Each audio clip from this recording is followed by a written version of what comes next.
ચિલોડા પોલીસે ઝડપી પાડ્યો કરોડોનો વિદેશી દારૂનો જથ્થો।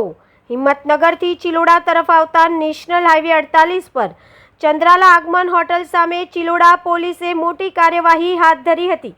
પોલીસે ટાટા કંપનીના ટ્રક નંબર NL01 AC 2139 માંથી ભારતીય બનાવટના વિદેશી દારૂની અલગ અલગ બ્રાન્ડની સીલબંધ બોટલો અને કોટરિયા મળીને કુલ 29,269 નંગ 915 પેટી 37 નંગનો જથ્થો ઝડપી પાડ્યો હતો।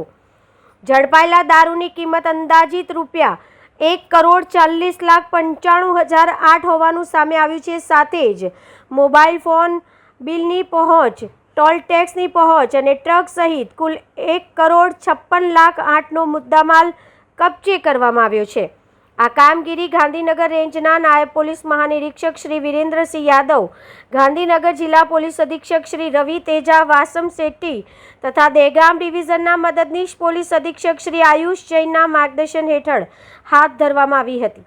ચિલોડા પોલીસ સ્ટેશનના પોલીસ ઇન્સ્પેક્ટર શ્રી S.J. ચૌહાણના માર્ગદર્શન હેઠળ સર્વેલન્સ સ્ક્વોડ દ્વારા ચંદ્રાલા નાકા પોઈન્ટ પર વાહન ચેકિંગ દરમિયાન અંગત બાતમીના આધારે ટ્રકને અટકાવી તપાસ કરવામાં આવી હતી।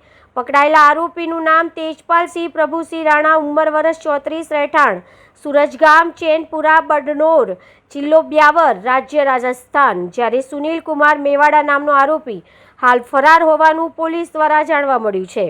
પોલીસે આરોપીઓ વિરુદ્ધ ધી ગુજરાત પ્રોહિબિશન એક્ટ તથા ભારતીય ન્યાય સંહિતા 2023 મુજબ ગુનો નોંધીને વધુ તપાસ હાથ ધરી છે।